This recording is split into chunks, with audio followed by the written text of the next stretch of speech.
Oke, Assalamualaikum warahmatullahi wabarakatuh. Balik lagi ya teman-teman dalam channel Dosen Muda Bicara. Nah, pada video kali ini saya tuh bakal menjelaskan atau sharing perihal proses pengembangan sistem informasi.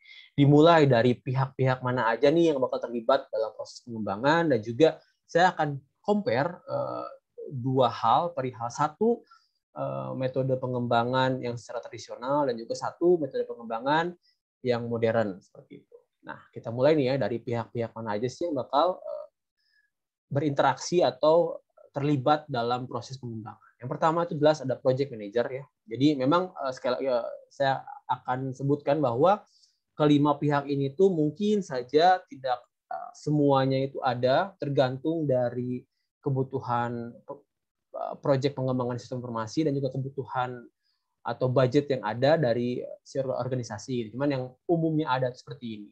Dari pertama tuh ada project manager.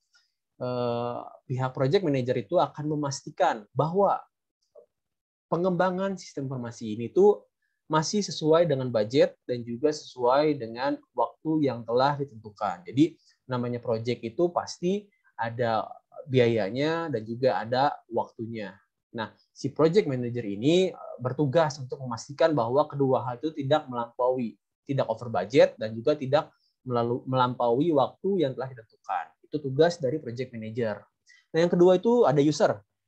User ini adalah pihak yang nantinya akan menggunakan sistem tersebut. Jadi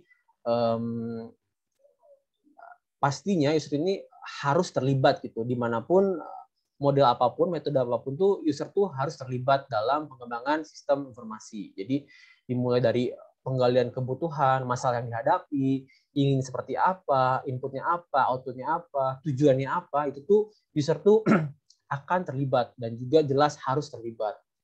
Nanti user itu adalah pihak yang akan menggunakan sistem informasi tersebut. Nah, pihak ketiga itu adalah stakeholder. Jadi selain user, ada lagi pihak nih yang mungkin tidak menggunakan secara langsung, tapi pihak ini tuh akan mungkin bersinggungan atau bersentuhan gitu ya dengan sistem yang dibangun. Jadi perlu juga diajak terlibatannya gitu kan si stakeholder ini supaya tidak ada masalah di kemudian hari. Jadi sekali lagi stakeholder itu tidak menggunakan secara langsung, tapi akan mungkin bersinggungan atau bersentuhan dengan sistem yang akan dibangun. Nah, yang keempat itu adalah sistem analis. Ini adalah mungkin inti ya. Jadi pihak ini tuh akan mengembangkan perangkat lunak gitu ya, dan juga kontribusinya itu lebih dari mulai dari penggalian informasi, apa yang dibutuhkan. Jadi perantara antara nanti user dan juga developer. Jadi sistem analis itu seorang perantara antara nanti user pengguna gitu ya, yang tidak tahu menahu perihal coding, dan juga dia akan menjadi perantara ke developer yang spesialis codingnya. Dia nggak tahu menahu perihal masalah apa yang ada di perusahaan. Jadi sistem analis itu menjadi perantara. Jadi dia tuh akan bertugas untuk menggali informasi-informasi kebutuhan apa yang diperlukan, masalah-masalah apa yang dihadapi, dan juga dia akan mulai memodelkan seperti apa nih kira-kira rancangannya, dia butuh input dari mana, di proses seperti apa, output seperti apa, lalu juga dia akan mulai menggambarkan diagram-diagram. Intinya sih seperti apa ya, kalau misalkan di proyek pembangunan gedung atau rumah gitu, analoginya tuh sistem analis tuh bertindak seperti arsitek gitu. Dia tuh akan merancang blueprint, memodelkan sesuatu dan membuat blueprintnya gitu, seperti apa sistem informasinya. Nah, nanti pihak terakhir ini, developer ini atau pengembang ini tuh akan mengeksekusi blueprint yang dihasilkan dari seorang sistem analis menjadi codingan-codingan tertentu sesuai bahasa pemrograman yang disepakati, untuk pada akhirnya nanti akan terbentuklah sebuah sistem informasi. Jadi sekali lagi, developer ini atau pengembang ini tuh akan menggunakan blueprint atau juga rancangan atau model yang telah dibuat oleh sistem analis untuk akhirnya nanti dikembangkan menggunakan bahasa pemrograman tertentu untuk menghasilkan sebuah sistem informasi. Sekali lagi, kelima pihak ini tuh tidak baku harus ada gitu ya dalam sebuah proses pengembangan, tapi secara umum tuh pihak ini akan terlibat seperti itu ya. Lalu kita lanjut, ini adalah tadi ya metode pengembangan sistem informasi. Yang pertama, ini tuh adalah yang tradisional, disebut dengan waterfall. Nah, cirinya itu metode pengembangan ini tuh akan bersifatnya tuh serial, jadi bukan paralel. Dia itu serial yang mana proses demi proses itu akan dilakukan tahap demi tahap. Proses investigasi dilakukan, setelah selesai akan masuk ke proses analisis, setelah selesai akan masuk ke dalam proses desain, construction, integration and testing, lalu implementation. Nah, di beberapa referensi itu banyak sekali perbedaan gitu ya, maksudnya perihal tahapan-tahapan ini, tapi pada intinya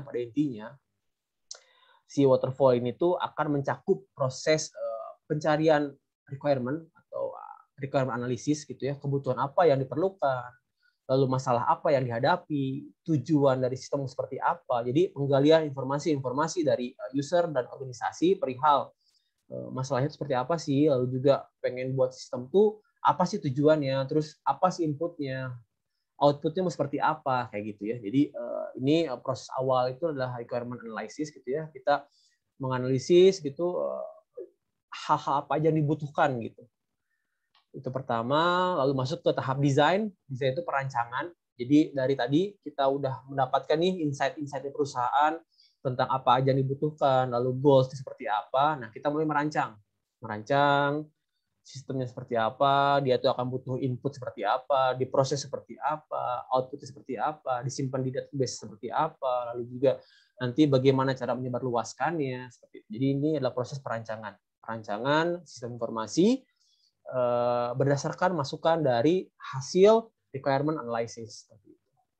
Lalu setelah dirancang, mulailah masuk ke tahap construction atau konstruksi, atau ini mungkin tahap coding gitu ya. Jadi tadi rancangan tadi, contohnya di blueprint ya, blueprint dari sistem analysis itu akan diberikan kepada developer untuk dibuatkan sebuah konstruksi. Dia tuh membuat coding-coding, mengcoding-coding sesuai dengan bahasa pemrograman yang disepakati, untuk akhirnya terbangunlah sebuah sistem informasi. Nah, setelah selesai konstruksi atau melakukan coding tersebut, akan masuk ke tahap integration and testing. Nah, mungkin saja ini kata-kata integration itu adalah mungkin saja pengembangan ini itu adalah sebuah elemen kecil dari sebuah sistem informasi yang besar. Jadi perlu ada proses integrasi gitu. Integrasi ke sistem existing seperti itu ya. Jadi ada proses integrasi dan juga jelas ada proses testing atau uji coba gitu ya, pengetesan apakah ada masalah atau tidak dengan sistem tersebut. Nah, setelah misalkan tidak ada masalah, lalu proses selanjutnya adalah proses implementasi atau operasional. Jadi benar-benar dijalankan sistem tersebut. Nah, ini adalah tadi ya serangkaian dari proses pengembangan sistem. Dan sekali lagi, untuk waterfall ini dia termasuk dalam metode yang tradisional. Dia itu akan dilakukan secara serial.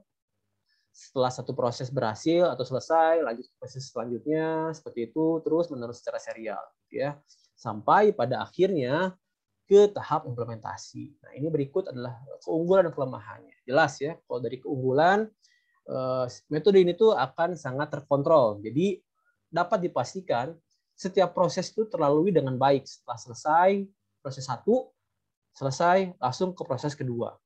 Setelah 2 selesai, proses ketiga. Jadi akan terstruktur, terkontrol, dokumentasinya akan baik gitu ya. Dipastikan jauh lebih baik dibanding metode yang lain. Jadi keunggulannya pertama terkontrol, yang kedua berkualitas tinggi. Jadi jelas setiap fase akan dilakukan semaksimal mungkin, seoptimal mungkin untuk diselesaikan dengan baik sampai nanti akan selanjutnya itu masuk ke proses selanjutnya. Jadi terkontrol, kualitasnya baik, dokumentasinya baik seperti itu. Namun ada kelemahan juga. Yang pertama, biayanya cenderung lebih tinggi. Itu pertama. Yang keduanya itu waktunya relatif lama karena setiap proses itu harus dijalani tahap demi tahap. Tidak ada proses yang dikerjakan secara paralel. Dan yang terakhir itu adalah kelemahannya peran pengguna atau user tadi ya, ada pihak user itu tuh sangat kecil. Dia tuh hanya di awal, di sini ya, tahap-tahap awal investigasi atau requirement analysis lah ya, ini pencarian kebutuhan, dan juga di tahap akhir seperti itu. Jadi di tahap pengembangan ini tuh tidak ada perancangan dan juga pengembangan itu tidak ada campur tangan dari user. Itu kelemahannya. Dan untuk model proses bisnis zaman sekarang jelas itu sangat menghambat. Nanti kita akan bahas ya perihal mengapa sih kalau misalkan peran user itu sangat sedikit di dalam proses pengembangan tuh akan menjadi kelemahan yang sangat besar gitu ya bagi sebuah metode pengembangan.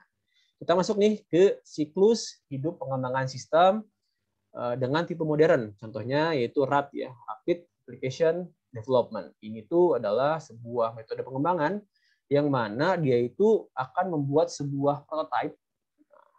Jadi akan berlangsung lebih cepat gitu ya.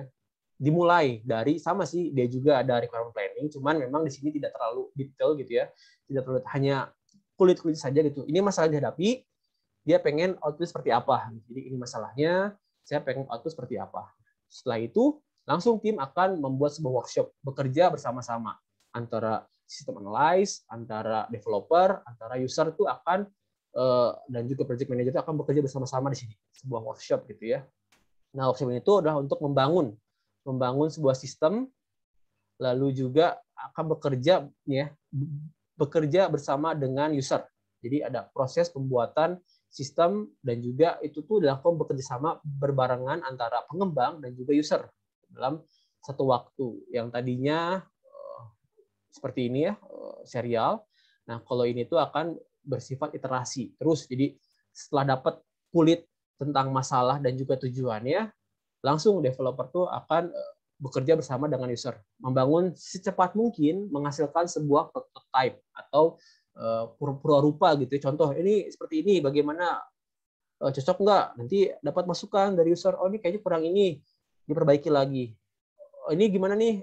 Oh ini kayaknya masih jelek di sininya, diperbaiki lagi. Jadi terus menerus secara iterasi gitu ya. Ada proses yang terus menerus antara developer dan juga user sampai akhirnya ditemukan kesepakatan sehingga nantinya masuk ke tahap implementasi atau pengenalan sistem itu ke proses bisnis yang sudah ada. Jadi kalau di sini tuh terlihat sekali jelas bahwa besar sekali keterlibatan user dalam proses pengembangan. Yang tadinya tuh user tuh hanya di awal dan di akhir.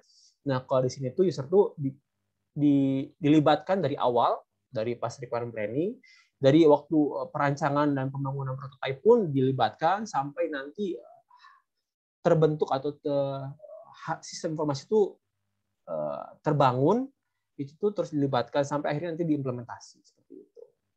Nah, ini keunggulan kelemahannya. Yang pertama jelas biayanya relatif lebih rendah karena waktu yang lebih cepat. Tadi ya, kita kan namanya Rapid Application Development. Jadi kata kunci itu adalah kecepatan. Jadi proses pembangunan sangat cepat. Jadi tidak lagi bertele-tele gitu ya, dibangun secara detail dari awal, tapi dia tuh langsung dibutuhkan kulit-kulitnya untuk masalah dan tujuannya, lalu langsung mulai workshop pengembangan. Jadi terus menerus developernya membuat sebuah sistem, lalu juga direvisi oleh user, terus menerus sampai akhirnya terbuat sebuah sistem yang diinginkan. Jadi jelas waktu lebih cepat akan berimplikasi ke biaya lebih rendah gitu ya, karena waktu sangat cepat. Nah, yang kedua itu, sistem RAD ini itu memenuhi perkembangan zaman. Karena mengapa? Di era revolusi industri ini tuh jelas ya, namanya bisnis proses itu akan berubah-ubah gitu ya. Bukan dalam waktu tahun menahun, tapi dalam waktu bulan pun bisa berubah. Bahkan dalam waktu minggu pun bisa berubah perihal bisnis prosesnya atau proses bisnisnya. Nah, dengan adanya keterlibatan user dalam proses pengembangan sistem informasi itu jelas dia tuh akan dapat mampu menangkap gitu ya, menangkap perubahan zaman sehingga menjadi input bagi tim developer. Jadi dapat dipastikan nanti output dari sistem ini tuh akan memenuhi kebutuhan dan juga memenuhi tantangan zaman. Jadi yang tadinya misalkan secara serial panjang sekali, dia ditetapkan di awal akan seperti apa, lalu dikerjakan dengan waktu yang sangat panjang. Nah, waktu dihasilkan sistem tuh siapa tahu sudah tidak lagi memenuhi tuntutan zaman. Kalau pakai RAD ini jelas tadi ya hanya kulit-kulitnya aja yang dihasilkan, lalu mulai langsung pembuatan prototype. Nah, di situ tuh akan ada interaksi antara developer dan user secara intensif. Jadi banyak mungkin dinamika dan juga perubahan gitu yang dihasilkan sehingga nantinya di ujungnya itu dihasilkan sistem informasi itu yang memenuhi tuntutan zaman. Tapi kelemahannya yaitu jelas kemungkinan dokumentasinya itu tidak akan serapih dengan metode waterfall. Kalau waterfall itu akan sangat terstruktur gitu ya dari awal, setiap tahap tuh dokumentasi itu akan pasti rapih, terstruktur. Tapi kalau RAT ini ya karena memang mungkin banyak terjadi perubahan, banyak terjadi revisi, lalu dilakukan dengan sangat cepat, kemungkinan besar tuh dokumentasinya tuh tidak akan serapih yang proses waterfall seperti itu. Mungkin itu plus minusnya ya, tapi memang mungkin untuk zaman sekarang memang RAT itu atau Rapid Application Development itu jelas akan lebih dipilih dibanding metode waterfall seperti itu. Tapi ya mungkin titik beratnya adalah untuk memastikan bahwa dokumentasinya tetap dilakukan, karena bagaimanapun nanti ke depannya ketika misalkan sistem itu telah diserah terimakan ke organisasi, berarti kan udah tidak ada lagi campur tangan dari developer, jelas organisasi itu yang akan mengelolanya. Kalau misalkan ke depan ingin melakukan upgrade atau ingin melakukan modifikasi, ingin melakukan suatu hal yang berbeda, itu kalau misalkan tidak ada dokumentasi yang baik akan sangat kesulitan seperti itu. Jadi kebutuhan dokumentasi itu tuh adalah lebih ke ketika kedepannya apakah ada masalah kita ingin troubleshooting, atau misalnya kita pengen upgrade, atau misalnya kita ingin modifikasi, itu tuh sangat butuh dokumentasi dari pengembangan sistem ini sendiri. Jadi sekali lagi untuk sekarang mungkin RAD itu Rapid Application Development itu lebih dipilih, tapi titik beratnya itu adalah untuk memastikan dokumentasi itu tuh terlaksana dengan baik. Oke, mungkin cukup sekian video untuk kali ini. Semoga membuka wawasan buat teman-teman semuanya perihal bagaimana pengembangan sistem informasi, dan juga tadi ya ada sedikit perbandingan antara yang modern dan tradisional. Semoga menjadi wawasan baru. Terima kasih atas partisipasinya, dan saya mohon bantuan buat subscribe. Kalau misalkan ada pertanyaan boleh ditanyakan di kolom komentar, dan jangan lupa di like. Terima kasih. Dari kata, Assalamualaikum warahmatullahi wabarakatuh.